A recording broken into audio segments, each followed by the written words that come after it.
1절로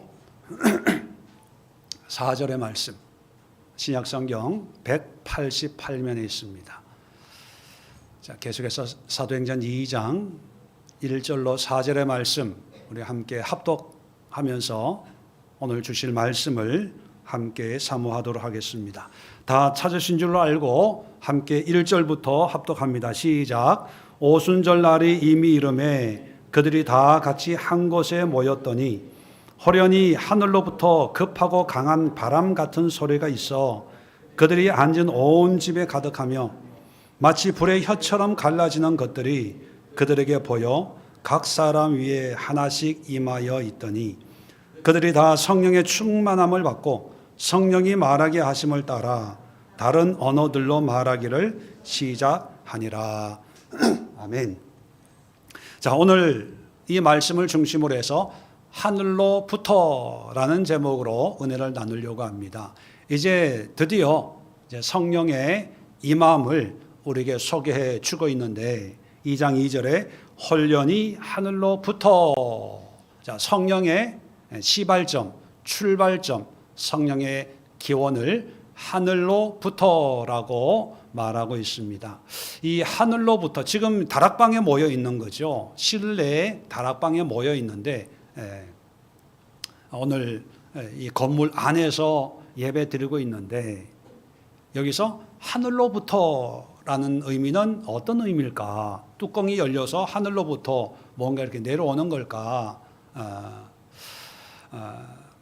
고대 유대인들 이스라엘의 문화 속에 하늘이라고 하는 그 개념은요, 물론 우리가 보는 하늘을 쳐다볼 때 보이는 어떤 공중, 물리적인 어떤 공간의 의미도 있지만 신앙적으로는 하늘 하면 하나님을 의미합니다. 이 하나님이라는 호칭이 너무 거룩하고 부담스러운 이름이거든요. 내 이름을 마누리, 함부로 일컫지 말라, 그렇게 하나님이 말씀하신 것도 있지만 하나님 그러면 왠지 이렇게 부담스러운 어떤 그런 존재고 그런 이름이지요. 그래서 하나님이라고 하는 이름을 호칭하기에 다들 불편해합니다. 그래서 이 하나님이라는 호칭 대신, 칭호 대신에 다른 용어를 사용하는 그 용어가 바로 하늘이라는 그런 단어를 사용하는 거죠. 좀 순화된, 좀 이렇게 편안한 어떤 의미를 가지고 있지만 그러나 그 의미 지칭하는 게 하나님입니다. 그래서 성경을 보면 마태복음과 다른 복음서와 비교해 보면 마태는 유대인이거든요.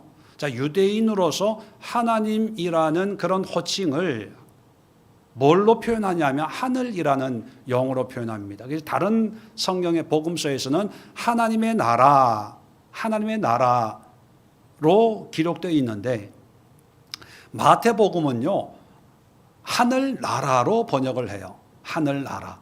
근데 이 하늘나라를 이제 한문으로 성경을 번역했다가 그 한문 성경을 기초로 해서 우리 한글 성경이 번역이 됐거든요.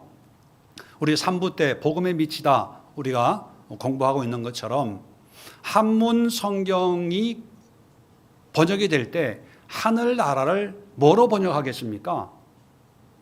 천국으로 번역하는, 천국, 하늘 천자, 나라 국자, 천국으로 번역을 했고 또 그 한문 성경을 우리 한글로 번역을 할 때 그대로 말 그대로 천국 이렇게 번역을 해서 마태복음에는 천국 이라고 이제 번역이 되어 있습니다. 근데 문제는 뭐냐면 이 천국이라는 단어를 읽는 순간 우리 뇌리 속에 이 천국의 개념이 작동을 해요. 우리 뇌리 속에 있는 천국의 개념은 뭡니까? 천국은 어떤 곳입니까? 죽어야 가는 곳이에요. 그래서 하나님의 나라라는 게 죽어서 영원한 생명을 사는 어떤 그런 상태를 지칭한다고 착각을 일으키게 되는 거죠.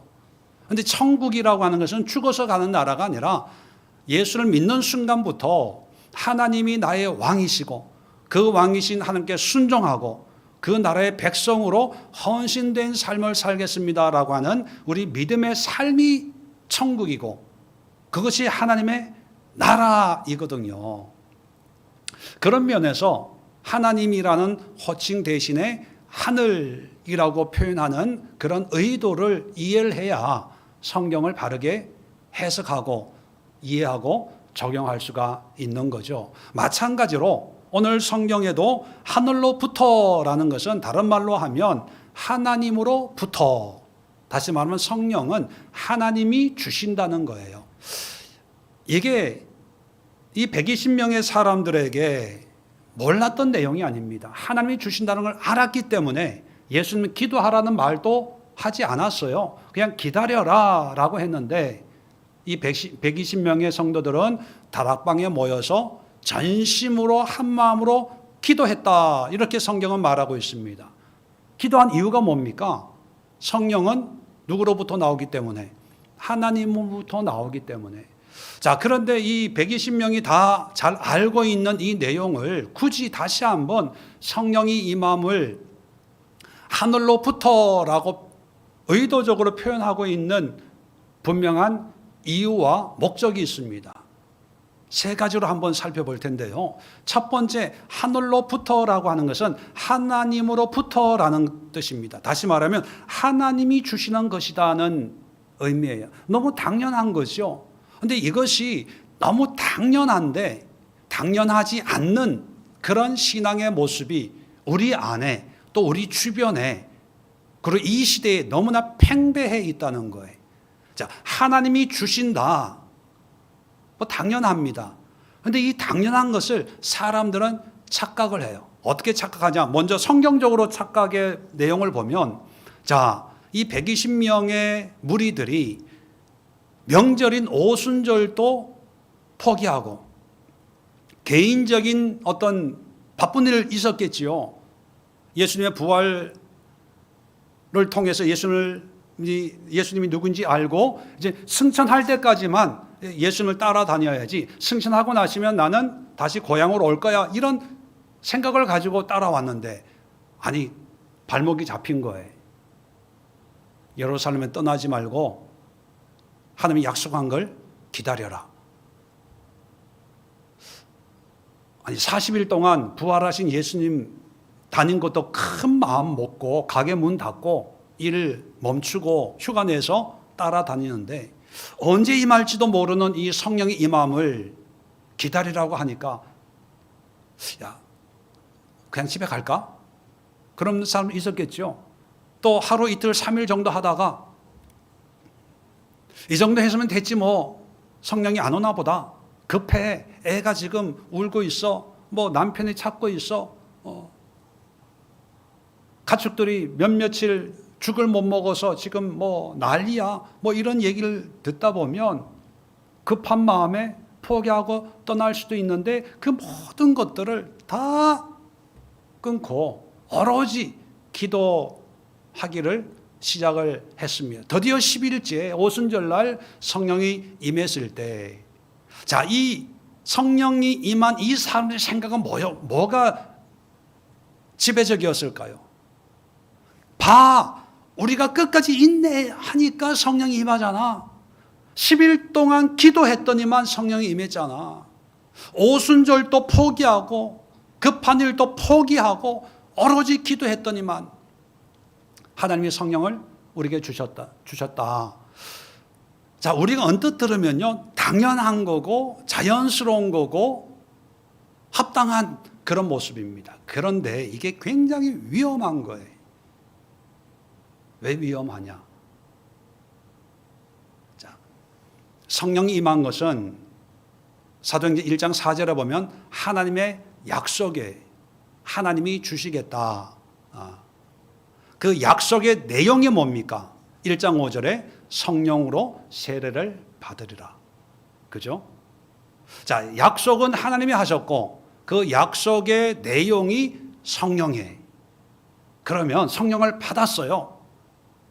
자, 성령을 받았다면 그 하나님이 약속한 약속의 내용이 성령 충만함을 이제 경험하고 체험을 하고, 그런 성령 충만의 감격이 이제 내가 기도했더니만, 내가 순종했더니만, 내가 헌신했더니만, 내가 끝까지 자리를 지켰더니 성령이 임해서 라고 하면서 그 임한 성령에 대해서 너무 감사하고 고맙고 나 성령 받아서 성령 충만 받아서 이렇게 이제 얘기하겠지요.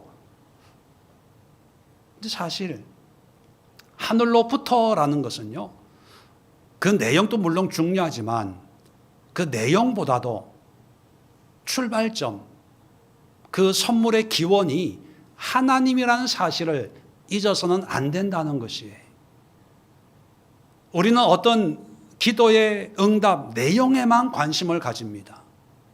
사실 그것도 중요하지만 더 중요한 것은 하나님이 주신다는 사실을 망각해요. 자, 하나님이 주신다는 사실을 기억하고 하늘로부터 임한다는 의미를 바르게 이해하는 사람은 어떤 기도를 하냐 하면 성령의 그 내용, 응답의 내용에 집중하는 게 아니라 그 은혜를 약속하신 하나님께 집중하게 되는 거예요. 많은 분들이 기도를 합니다. 근데 기도에 잘못된 기도라기보다는 조금 성숙되지 못한 기도를 하는 분들은 이런 기도를 해요. 하나님, 꼭 이 문제를 해결해 주세요. 성령 충만 주세요. 성령의 은혜를 주세요. 뭐 이렇게 기도를 해요. 근데 그런 기도를 통해서 성령이 임하고 그런 기도의 응답이 경험하면 문제가 없어요. 근데 그런 은혜가 자기가 원했던 그런 은혜가 임하지 않았을 때 어떤 반응을 보입니까? 나는 기도해도 응답이 없어. 기도해도 성령이 임하질 않아. 왜 그런 반응이 보이냐면 기도의 내용에 집중하기 때문에. 근데 우리가 기도한다는 것은 기도의 응답에 집중하는 게 아니라 우리의 기도를 들으시고 역사하실 하나님께 집중하고 하나님께 대화하고 하나님을 의지하는 것이 기도 아닙니까? 그러면 기도는 오로지 하나님께 집중이 돼. 응답이 되고 안 되고가 문제가 아니라 응답하실 그 하나님께 온 마음을 드리는 것이 바로 그게 기도예요. 그래서 응답이 되면 감사하지만 또 내가 원하는 대로 안 됐다 할지라도 또 하나님이 응답할 때 내 생각과 다른 방법으로 응답할 때도 있거든요. 그러니까 응답의 내용, 응답의 모양과 모습에는 상관없이 이래도 감사하고 저래도 감사하고 나는 오직 하나님만 의지하고 바라봅니다. 이게 바른 기도, 바른 신앙의 모습입니다. 예수님이 1장 4절에 먼저 한번 보세요. 한 장이니까 앞으로 넘겨가지고 1장 4절에 예수님이 뭐라 그러냐면 예루살렘을 떠나지 말고 내게서 들은 바 아버지께서 약속하신 것을 기다리라. 기다려야 될 게 뭐냐면 아버지의 약속한 것이에요. 약속하신 아버지. 5절에 이제 그 약속의 내용이 성령으로 세례를 받는 거거든요. 그러면 하늘로부터 성령이 임했다는 것은요, 하나님 아버지께서 우리에게 주신 거야. 아버지께서 하나님이 주신 거야. 그런 의미이거든요. 그러면 이게 우리 신앙생활에 어떻게 적용이 되어야 되냐면 120명이 가지고 있는 모든 상황과 여건 다 각각 있을 겁니다. 그죠? 바라고 기대하는 모습도 다 있지만 그러나 그런 기대와 바람이 있다 하더라도 모든 사람의 어떤 목표점, 바라봐야 되고 지향해야 될 그 지점은 하나님을 향한 거라는 거예요. 좀 더 쉽게 설명하면, 간단하게 설명하면 우리의 모든 상황과 문제에서 기도할 때 우리는 하나님께 집중하고 하나님만 바라보고 하나님만 의지해야 된다는 거예요. 제가 분명한 예를 하나, 성경에 있던 사건을 하나 소개를 하면서 좀 더 이해를 하도록 하려고 합니다. 사무엘상 28장을 보시면 하나 재미있는 사건이 등장을 하는데, 이제 사울이 블레셋과 전쟁을 합니다. 그때 사무엘은 이미 죽고 장사를 지낸 후입니다. 다윗은 도망가서 블레셋 땅에 이제 숨어 있는 상황이고, 이 블레셋이 전쟁을 이제 할 때 사울은 기도해도 하나님의 응답이 없고, 물어봐도 환상이나 꿈으로도 하나님의 응답을 받을 수가 없어서 전쟁은 해야 되고 두려운 마음에 무당을 찾아갑니다.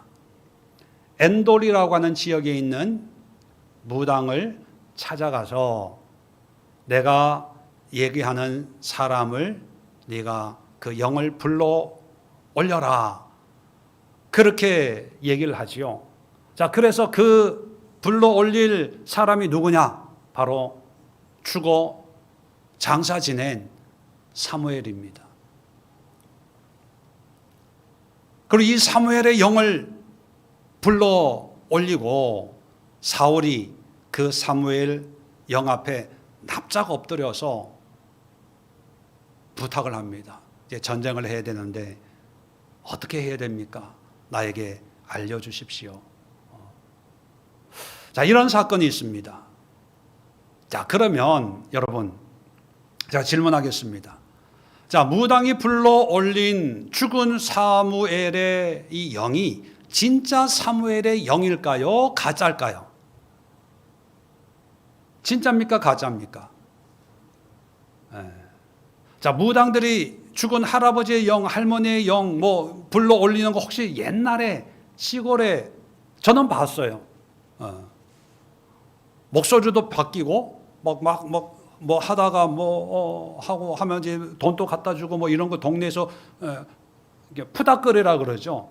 저희 시골에는 푸닥거리 한다. 그걸 봤거든요. 이제 성경에도 그런 사건이 기록되어 있더라고요. 그러면 그때 우리 할아버지 형이 무당을 통해서 막 이게 대나무 같은데 이렇게 막 흔들리고 막 그러는데, 이게 진짜 있구나. 우리 할머니였구나. 할아버지였구나. 근데 성경을 자세히 보면요, 이것이 진짜인지 가짜인지 명확하게 분별할 수 있는 말씀이 있어요. 성경대로 설명을 해야지, 어떤 분들은 뭐 초혼이라고 하죠. 혼을 불러내는 이런 것은 안 된다. 왜냐하면 죽은 자는 그걸로 끝이다. 육과 혼이 구별돼서 뭐 천국으로 지옥으로 가는 거지, 뭐 구천을 떠들고 이런 거는 아니다. 뭐 이렇게 설명하기도 하지만 성경적으로 설명하는 건요. 자, 한번 찾아보세요. 사무엘상 28장. 사무엘상 28장 13절을 보시면, 자, 두려워하지 말라 무당에게 얘기합니다. 그리고 내가 무엇을 보았느냐 라고 물어봐요. 여인이 사울에게 이르되 내가 영이 땅에서 올라오는 것을 보았나이다 하는지라. 자, 영이 어디서 올라와요?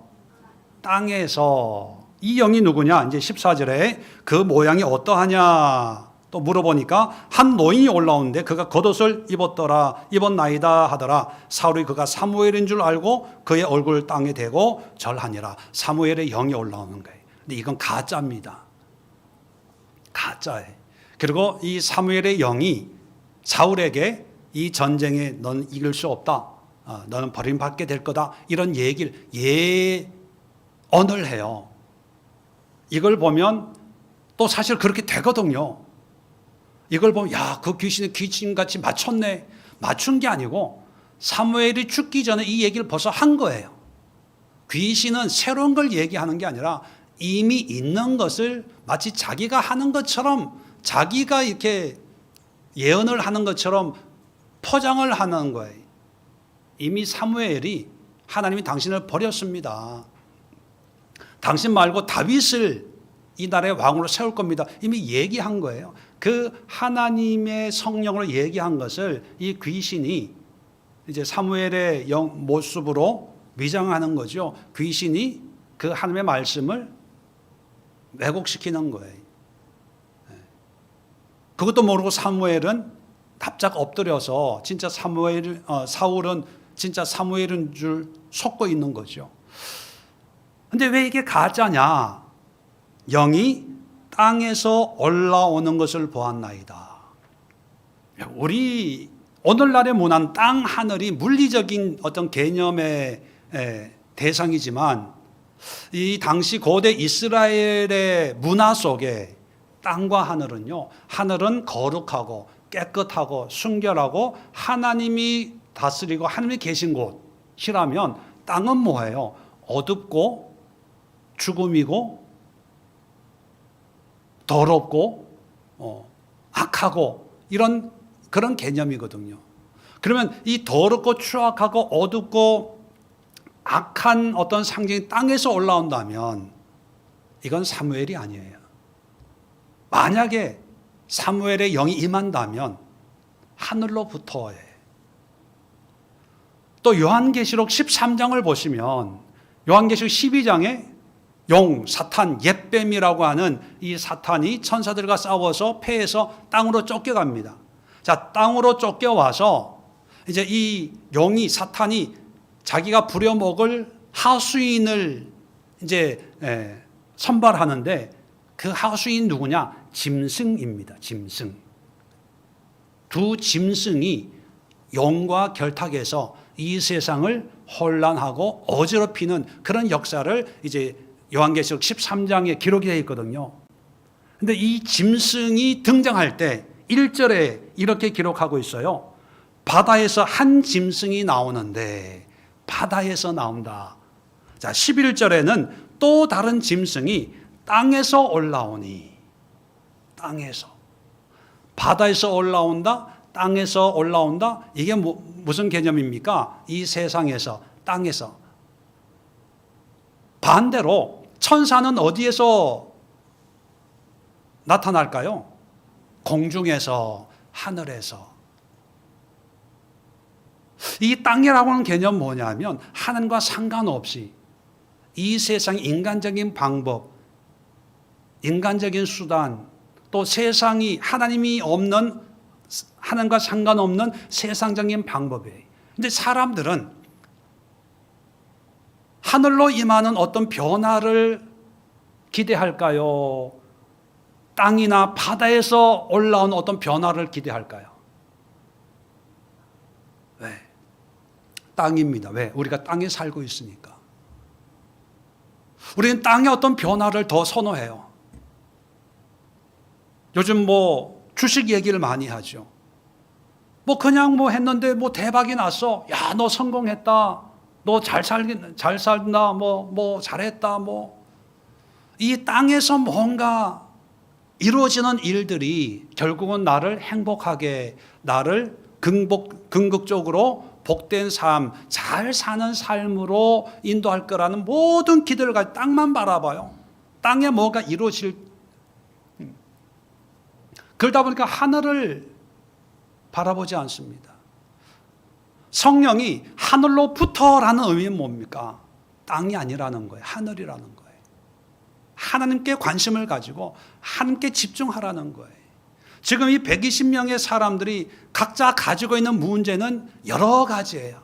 근데 이 문제를 해결하고 하나님의 보내심을 받은 사도로서 하나님의 나라를 세운다는 이 놀라운 하나님의 계획에 쓰임받기에는 지금은 너무나 부족한 사람들이에요.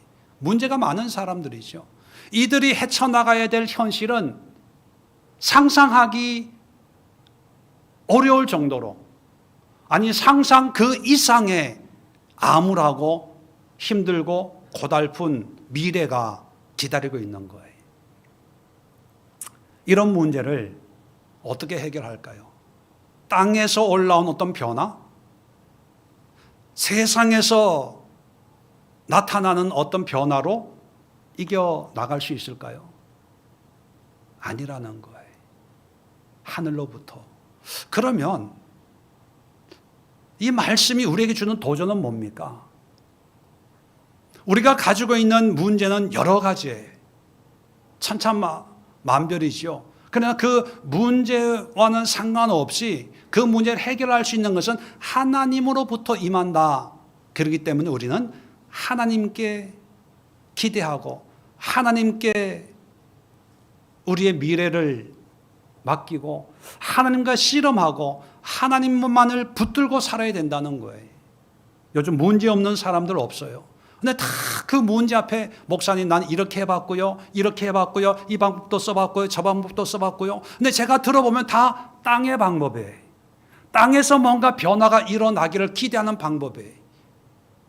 한 번도 하늘에서 임하는 그 하나님의 역사를 위해서 금식기도 한번 해보지 않고 작전기도 한번 해보지 않고 안 된대. 의사가요 안 된다 그랬어요. 의사가 된다고 그랬어요. 저 사람이요 주가 올라간다 그래요. 뭐 잘 된다 그래요. 근데 안 돼요. 어려워요. 그러면 포기해요. 안 되나 보다. 여러분, 하늘로부터라는 것은요, 아니야. 하나님하고 씨름해봐. 하나님하고 기도해봐. 하나님을 붙잡아봐. 하나님을 바라봐. 네 문제가 크고 어렵고 가능하기도 하고 불가능하다고 하기도 하겠지만, 그러나 크게 신경 쓰지 말고 하나님으로부터 성령이 임한 것처럼 하나님으로부터 네 문제 해결의 열쇠가 임하니까 하나님하고 씨름해. 성령을 주시는 하나님이 중요한 거지, 하나님이 주신 그 성령 그 자체가 중요하지 않다. 물론 나중에 이제 성령이 인도함을 받을 땐 중요하죠. 성령이 임하는 그 모습을 통해서 하나님이 주신 거야, 이걸 우리에게 다시 한번 확인시켜 줍니다. 한때 우리나라에 성령 사역을 통해서 신유의 사역 이런 게 정말 많았어요. 그런데 요즘 신유 사역 나타나는 기도원 어디 있나요? 여러분 알고 계세요? 성령 받고 방언 받으려면 어느 기도원 가면 돼요? 제가 미국에서 신앙생활하다 한국 왔을 때 누가 아프다 그러면 할렐루야 기도원, 오살리 금식 기도원, 뭐 청평의 최자실 그 강남 금식 기도원. 그래서 저도 그 강남 금식 기도원에서 금식 기도했거든요. 그때는 기도원마다 그런 은사 사역하는 일들이 정말로 너무 많았어요. 부흥에도. 그런데 지금 그 사역이 있나요? 왜요? 성령은 어제나 오늘이나 영원토록 동일한데, 지금은 몸이 아프다 그러면 병원, 어느 병원, 아산병원으로 가봐. 서울대병원 세브란스 가 하지 기도원 가는 얘기 안 합니다. 왜? 가라고 해도 안 갈 걸 뻔히 아는 것도 있고 어떤 그런 역사들이 없다는 거예요. 왜 이런 현상이 일어날까? 사람들이요, 하나님에게는 관심이 없고 하나님이 주실 보따리에만 관심이 있었던 거예요. 보따리. 그 보따리를 줄 때 하나님은 내가 이런 걸 줄 수 있는 사람이니까 나한테 잘 보여야 돼. 예? 나를 믿고 예배하고 내 말을 순종해. 그런 마음으로 보따리를 줬는데, 이 사람들이 보따리만 받고 입을 싹 닦는 거죠. 그러니까 성령의 역사, 하나님의 역사가 나타나지 않는 겁니다. 여러분, 큰 문제든 작은 문제든 하나님의 은혜는 하늘로부터, 하나님으로부터 오기 때문에 하나님께 집중하십시오. 하나님께 집중하면요, 하나님이 주신 은혜의 내용이 좋은 것일 수도 있고 안 좋은 것일 수도 있어요. 근데 좋은 것이든 안 좋은 것이든 그 내용에 상관없이 하나님께 집중하면 하나님의 마음을 알아요. 하나님이 왜 이런 걸 나에게 주셨는지, 지금 하나님이 원하는 게 뭔지. 그 전까지는 꼭 내가 원하는 대로 되어져야 응답이라고 생각했는데, 하나님께 집중하는 순간 내가 원했던 게 정말 나에게 필요치 않는 거구나 하는 걸 깨닫게 돼요. 그리고 하나님은 이런 걸 더 깊이 하나님을 알아가는 거예요. 그러다 보면 내가 현실적으로 필요한 이 문제가 해결돼도 해결 안 돼도 상관이 없어요. 왜? 하나님의 마음을 알게 되니까. 그럴 때 우리는 성령 충만한 삶을 살게 될 수가 있는 겁니다. 첫 번째가 하나님께 집중하자. 함께 매달리자. 하나님으로부터 온다. 하나님이 중요하다. 이런 의미고, 두 번째는 뭐냐면 인간의 상황을 초월한다는 거예요. 하늘로부터라는 것은 아까 말씀드린 것처럼 땅에서부터라는 말이 아니라 하늘은 땅과 바다나 환경을 초월하는 하나님의 영역이거든요. 이 하나님의 영역에서 임한다는 것은요, 이 땅에 있는 어떤 문제, 어떤 환경, 여건과 상관없다는 거예요. 그래서 성령의 임함은, 하나님의 역사는 우리가 가지고 있는 문제의 크기와는 상관이 없어요. 우리가 처해 있는 여건의 상황에 좋고 나쁨, 여기에 상관이 없어요. 초월이라는 말은 뭡니까? 거기에 연연하지 않고 주도적으로, 독자적으로, 일방적으로 그런 의미를 가지고 있지 않습니까? 우리 지지난주에 박병일 목사님 설교하실 때 우리 에스겔서 47장에 있는 성전 문에서 나오는 물의 어떤 환상을 우리가 예배 시간에 우리가 살펴보았습니다. 그 성전 문지방에서 물이 쫄쫄쫄 나오는데 처음에 발목을 적시고 또 일천척을 측량하니까 무릎을 적시고 또 일천척을 가니까 허리를 적시고 그 다음에는 헤엄해야 건널 수 있는 큰 강, 바다가 되었고, 이 바다의 좌우에는 각종 병을 고치는 그런 약재료가 있고, 또 사해도 이제 소성케 하는 그런 생명의 바다가 되었다. 그 환상 우리가 예배 시간에 공부했죠. 자, 이 환상에서 가장 우리에게, 우리 성도들에게 주는 가장 중요한 교훈이 하나 있습니다. 뭘까요? 어떻게 하면 깊은 은혜의 바다를 마음껏 헤엄치는 그런 믿음의 주인공이 될 수 있을까? 어떻게 하면 될까요? 이 은혜를 받기 위해서 우리가 더 열심히 기도하고 더 열심히 순종하고 더 열심히 하나님의 뜻을 분별하면서 그렇게 막 애쓰면서 신앙생활을 하면 그렇게 될까? 좀 더 현실적으로 내가 지금 신앙생활 30년째인데 내가 생각할 때 아직도 발목 신앙인 것 같아. 무릎 신앙인 것 같아. 허리 신앙인 것 같아. 그죠? 어떻게 하면 저렇게 하나님의 은혜에 풍덩 빠져가지고 그 속에서 이렇게 은혜의 바다에서 헤엄치는 성령 충만하고 은혜 충만한 신앙생활을 해야 될 텐데 왜 나는 안 되지? 자, 그렇게 생각하는 분이 있죠.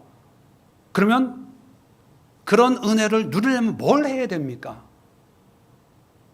더 봉사하고 더 헌신하고 하면 될까요? 성경이 말하는 것은요, 아주 단순해요. 단순해. 성경을 자세히 보면 물은 우리가 만드는 거예요? 하나님이 주시는 거예요? 예, 하나님이 주시는 거죠. 근데 처음부터 확 주는 게 아니라 성전 문지방에서 절절절절 여러분이 은혜 받고 있는 것처럼 절절절절 이제 은혜 받고 있는 거예요. 아, 이거밖에 안 돼. 어느 교회는 뭐 어느 목사님은 막 성령을 막 장맛빛처럼 소낙빛처럼 부어주시는데 우리 목사님은 왜 이렇게 능력이 없어? 교회를 옮길까? 그런 분 3분 계신 것 같아.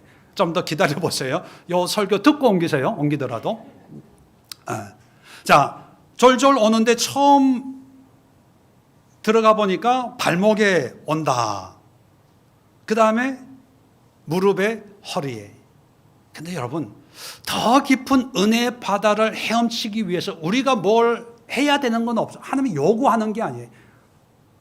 우리가 할 수 있는 것은, 은혜는 하나님이 주시는 거지만 우리가 하는 것은 딱 하나만 하면 돼요. 뭘 하면 됩니까? 계속 직진만 하면 돼요. 왜요? 성경을 보면 가기만 하면 점점 깊어져요. 그 의미는 뭐예요?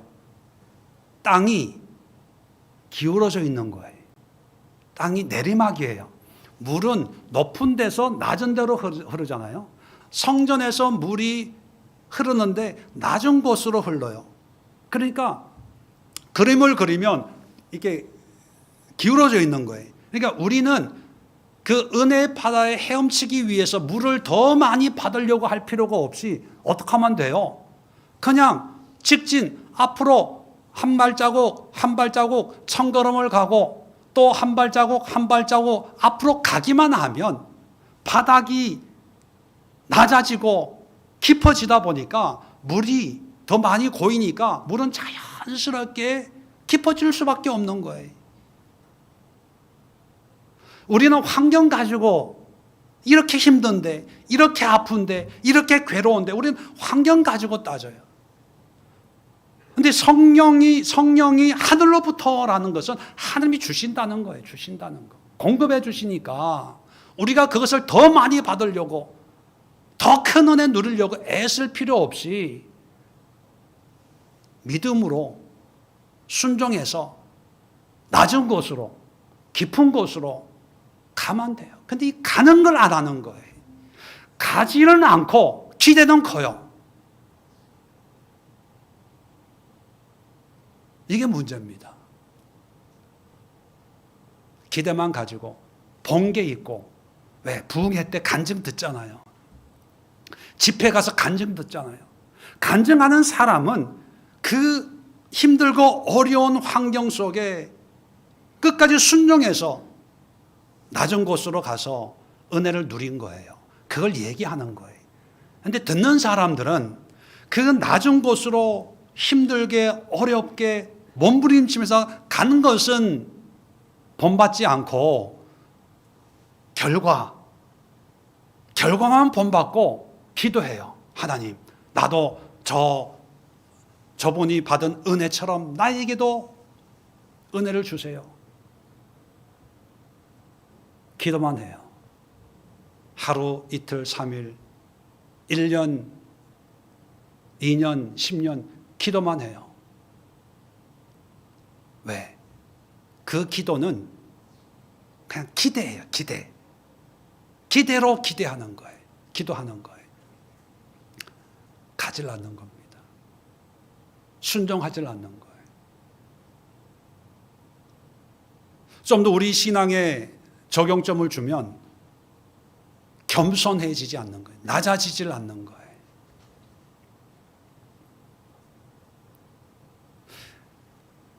(2장 14절부터) 36절까지가 베드로가 이제 성령 충만한 상태에서 이제 설교하는 내용이 나오거든요. 설교하는 내용을 자세히 보면 평소에 베드로와는 달라요. 평소에 베드로는 자기를 좀 드러내는 스타일이거든요. 그런데 성령을 경험하고 난 뒤에 설교하는 내용을 보면 자기를 드러내는 부분이 한마디도 없어요. 다 누구를 드러내냐? 예수. 36절 어떻게 끝을 맺습니까? 그런 적이 있으라 온 집은 확실히 알지니 너희가 십자가에 못 박은 이 예수를 하나님이 주와 그리스도가 되게 하셨느니라. 예수님만을 드러내고 높이는 그런 설교로 마칩니다. 겸손해지는 거죠. 낮아지는 거예요. 따라서 하늘로부터라는 그 의미는 뭐냐 하면 우리의 환경, 여건, 상황 이게 중요하지 않아. 믿음으로 순종해.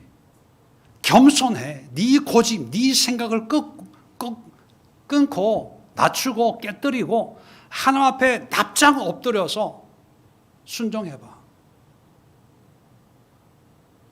말씀의 순종. 오늘 말씀 한 구절 읽고 이 말씀이 오늘 어떻게 내 삶의 순종으로 나타날까 고민하면서 그냥 환경이 어떻게 되든 그냥 믿음으로 한 걸음 한 걸음 믿음의 푯대를 향하여 전진한다 생각을 하고 묵묵하게 한 걸음 한 걸음 걸어가 봐. 여러분, 에스겔서 47장에 천척, 1천척을 측량했다 하는데 1천척이 한 500m, 600m 정도 된대요.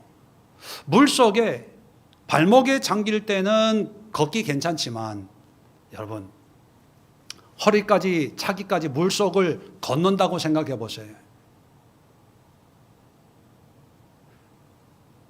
500m 걸었더니만 무릎, 또 500m 걸었더니만 허리거든요. 합치면 허리까지 가려면 1000m예요. 1km예요, 1km. 물속 1km 걷기가 쉬워요, 어려워요? 쉽지 않아요. 그리고 깊어지면 겁나잖아요. 조금 가다가 돌아옵니다. 근데 계속 가야 헤엄칠 만한 물을 만나려면 보통 1.5km는 2km를 가야 된다는 얘기예요. 그렇게 쉽지가 않아요. 이건 환경적으로 어렵다는 얘기가 아니라 우리 마음이 어렵다는 거예요. 우리 마음이. 그 얘기는 뭐냐? 우리 마음을 단단히 붙잡고 하나님의 은혜를 사모해야 된다는 겁니다. 그냥 한번 해볼까? 들으니까 좋은 거 좋거든요. 실험을 해야 돼, 실험을. 우리는 환경과는 실험을 해요. 아파, 사업이 안 돼, 뭐 관계가 안 좋아. 그럼 이것 때문에 몇 날 며칠 고민하고 힘들어하고 아파하고 저 사람이 나한테 이런 말 했단 말이야. 내 뒤통수에 돌멩이질을 하고 뭘 했단 말이야. 이런 환경 감정적인 거에는 몇 며칠 어떤 사람 평생을 가요. 이 가슴에 상처가 돼서. 근데 정작 하나님이 주실 또 문제 해결의 열쇠를 주실 하나님에게는 관심이 없고 하나님께는 집중하지 않아요. 그래서 우리가 성령의 은혜 가운데 풍성한 은혜를 누리지 못하고 있는 게 아닌가. 여러분, 환경, 정연이처럼 아이 문제, 뭐 다른 분들 가정 문제, 사업 문제, 여러분 하나님에게는 그런 문제가 아무 무게도 없는 깃털 같은 문제예요. 그런 문제가 나에게 있다는 건, 남들은 결혼했는데 결혼하기 전에도 애 생기잖아요, 요즘에. 근데 왜 나에게? 그거는 하나님이 부르시는 거예요. 나와 얘기 좀 하자. 대화 좀 하자. 그 대화가 1시간, 2시간 끝나는 게 아니라 어떤 경우에는 1년, 2년, 3일 금식 기도하고 10일 금식 기도하고 그런 과정을 하나님이 요구하시는 거예요. 그래서 여러분, 할 수 있는 거 다 해봐서 이게 끝이 아닙니다. 땅에서 올라오는 것이 아니라 하나님의 하늘에서 임하는 것을 기대하기 위해서 기도하시고요. 기도해도 안 되면 금식 기도하고요. 금식 기도하면 일주일 금식 기도하고, 일주일 해서 안 되면 20일 하고, 20일 해서 안 되면 40일 하고, 40일 해서 안 되면 그냥 가세요.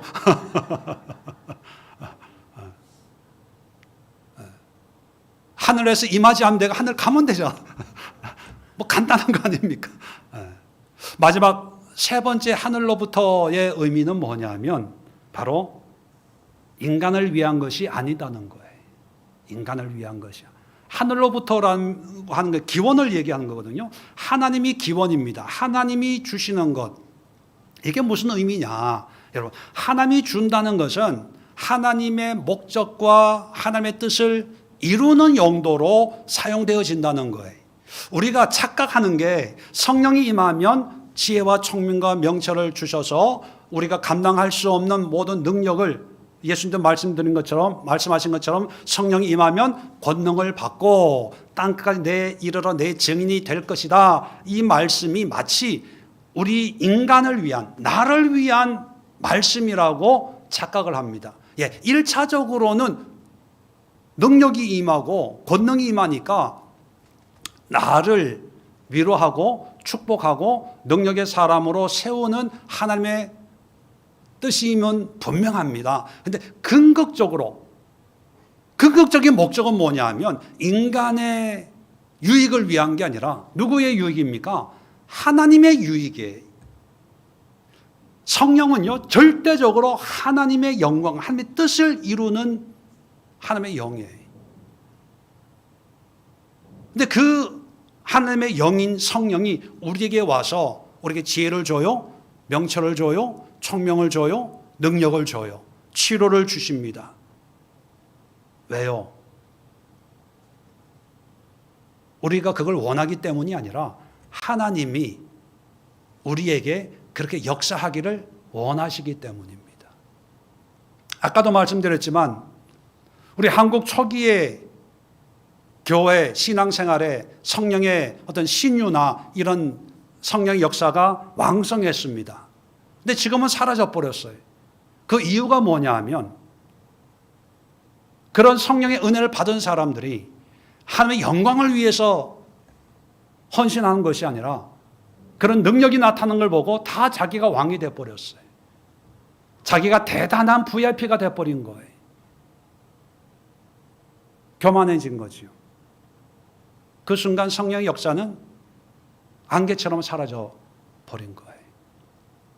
여러분들도 한때 신앙생활 막 했을 때 아마 성령 충만했을 때 있었을 거예요. 잘 기억은 안 나시겠지만, 그죠?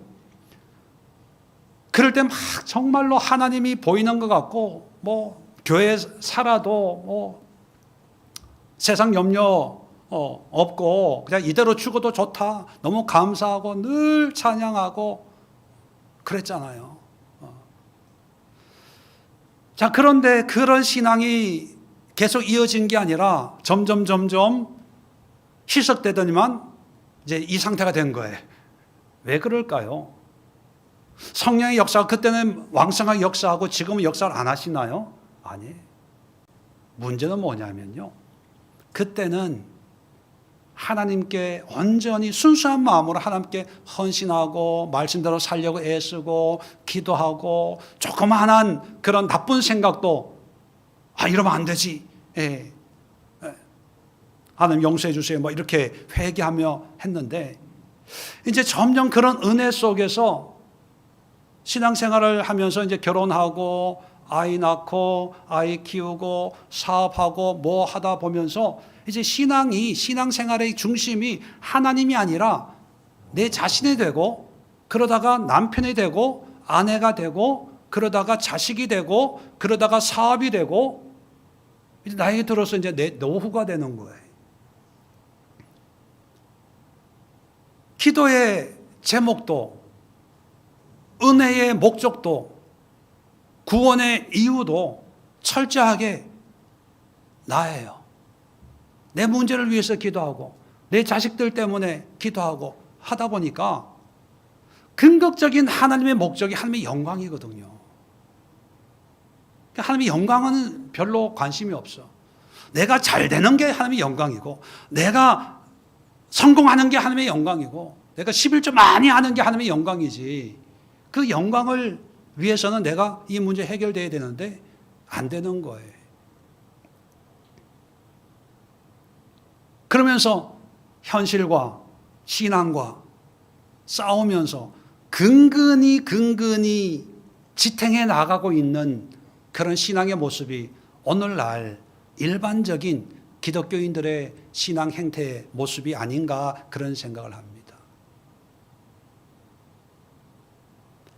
성령이 우리에게 임하신 이유는 권능을 받고 땅끝까지 증인이 되도록 하는데 이것은 하나님이 원하시기 때문이에요.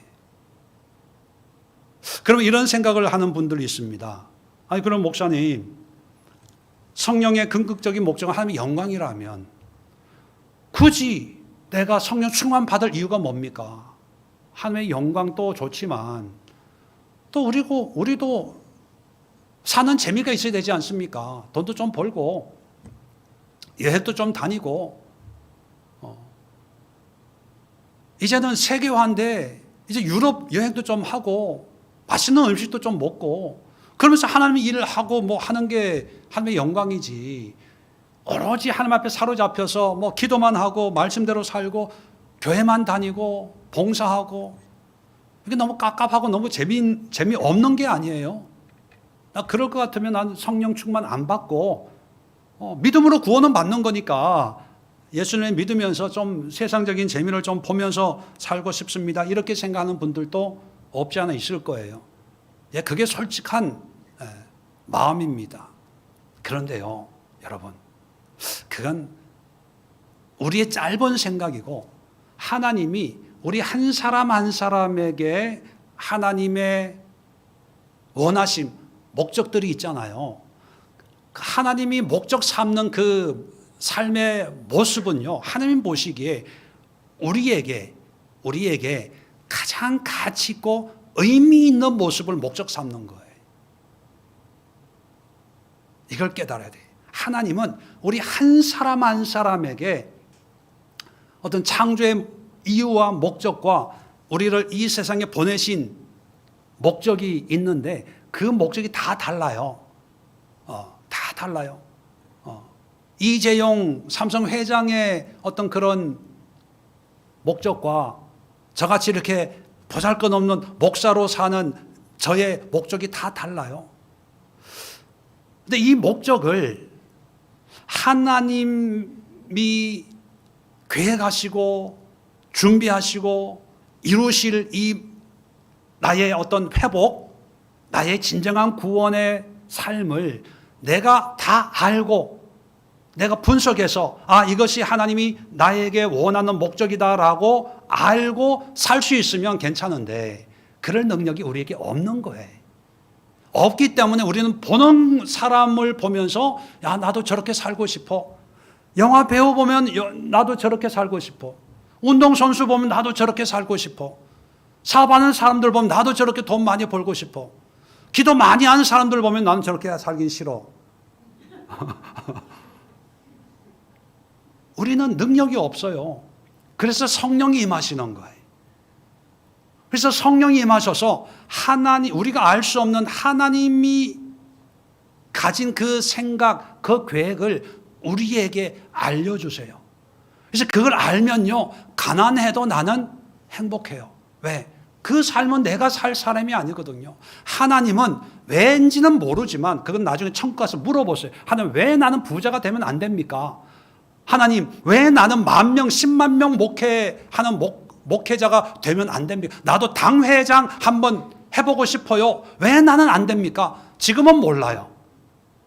근데 하나님은요, 나에게 나의 가장 창조의 목적에 맞는 삶, 그리고 잃어버린 하나님의 그 인간성 있잖아요. 나에게 그 참 김재원이라고 인간성에 맞는 그 삶을 인도하는데 성령께서 나는 10,000명, 10만 명 목회자가 아니고 돈 많은 부자가 아니고 서울에서 강남에서 목회하는 목사가 아니고 인터넷에 이름을 올리고 책을 쓰는 그런 유명한 사역자가 아니고 여기서 이렇게 조는 분들 앞에서 설교하면서 그래도 난 감사하고 기쁘고 여러분의 믿음은 여러분이 해결해야 될 거고 내 믿음은 내가 성령 안에서 이게 의미가 있기 때문에 그래서 성령 충만함을 받아야 되고 성령으로 살아야 돼요. 성령으로 살면 정연아, 아기가 없어도 행복해. 아기가 4명, 5명이 돼도 이 아이들을 하나는 목회자로, 하나는 선교사로, 하나는 장로로, 하나는 사모로, 딸은 하나 있으면 좋지 뭐, 그렇지? 네. 여러분, 이런 이유 때문에 성령이 하늘로부터 임하는 거지 우리의 어떤 어려움을 해결해 주고 우리가 원하는 걸 제공해 주기 위해서 우리 인생의 협찬, 제공자로 성령이 임하는 게 아니에요. 만약에 그런 성령이라면 그 성령은 하늘이 아니라 어디서 올라와요? 땅에서 올라와요. 사람들을 많이 미혹합니다. 엉뚱한 길로 끌고 와요. 사울이 속았던 것처럼. 정리하고 마치겠습니다. 여러분, 성령은 하늘로부터예요. 이것은 첫 번째, 하나님께 집중하자, 하나님께 매달리자, 성령을 주시는 하나님. 두 번째, 내 상황을 초월해서 하늘로 임한다. 내 환경, 여건, 상황이 어렵든지 문제가 크든 작든 상관이 없다. 성령이 임하시면 성령으로 모든 게 해결된다. 그래서 이 사람은 10일 동안 앞으로 직진한 것처럼 우리는 뭐 10일 동안이 될지 모르지만 끝까지 한 길로 한 마음으로 딴 마음 먹지 말고 하나님 앞에 순종하면서 걸어가자. 그러면 헤엄치게 된다. 마지막으로 이 은혜를 하나님의 영광을 위해서 써야 되겠구나. 돈 번 것도 건강 가진 것도 하나님을 위해서 어떻게 이 물질을, 시간을, 내 인생을 하나님을 위해서 쓸까 고민하고 그 고민을 해결해 주기 위해서 성령이 오셨습니다. 그러면 성령을 사모하시고 성령의 충만한 은혜 가운데 있으면 그러한 삶을 살아낼 수 있는 그런 은혜로 인도한다는 것을 생각하시면서 하늘로부터 임하는 이 성령을 위해서 하나님께 전심으로 매달리는 저와 여러분, 우리 예수의 모든 성도들 되시기를 다시 한번 축원을 드립니다. 기도하겠습니다. 좋으신 하나님 아버지, 감사합니다. 하늘로부터 임하는 성령의 은혜가 다락방에 임했던 것처럼 오늘 이 시간 하늘로부터 임하는 성령의 은혜가 오늘 예배하는 모든 무리들 속에